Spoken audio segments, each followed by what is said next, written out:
Et c'est avec vous cet arrêt sur Info Barthélémy avec l'attaque de l'église hier de Saint-Étienne-du-Rouvray.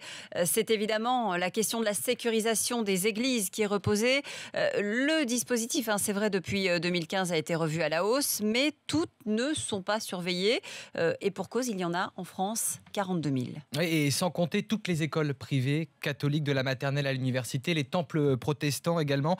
Un peu plus de 1200 églises sont placées sous protection. Ce sont notamment les lieux emblématiques comme la cathédrale Notre-Dame de Paris ou bien Lourdes. Depuis janvier 2015, vous l'avez dit, la sécurité des lieux de culte a été renforcée plusieurs fois. Après les attentats contre Charlie Hebdo et l'hypercachère, après la tentative d'attentat de Sid Ahmed Glam contre une église de Villejuif et la basilique du Sacré-Cœur et les attentats du 13 novembre. À ces églises surveillées, il faut ajouter 1000 mosquées et écoles musulmanes, également 700 synagogues et écoles juives. Tous ces sites religieux représentent le quart des sites protégés en France dans le cadre de la lutte contre le terrorisme. Barthélémy, comment se fait le choix entre protéger ou pas une église ou telle autre ? Ça se fait au cas par cas. Alors sur quels critères ?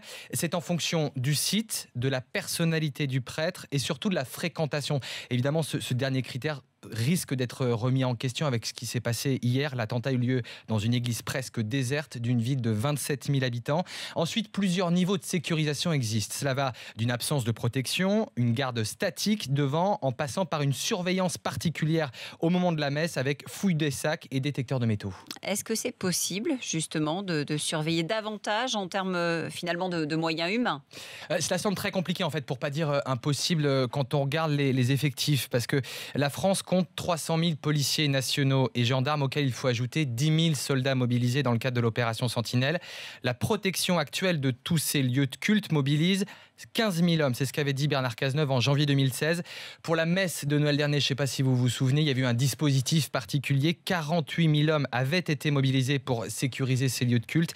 Une opération ponctuelle qui semble difficile à mettre en place au quotidien. Et comment faire justement si on essaie de mettre en place un renforcement encore de ce dispositif ? En décembre dernier, Bernard Cazeneuve disait « C'est par des patrouilles dynamiques, des mesures de précaution prises par l'institution religieuse elle-même que nous parviendrons à assurer la sécurité. » En fait, le ministre de l'Intérieur appelle à une mobilisation, à la vigilance de tous. De son côté, la conférence des évêques de France insiste pour que les églises restent des lieux ouverts, qu'elles ne soient pas barricadées.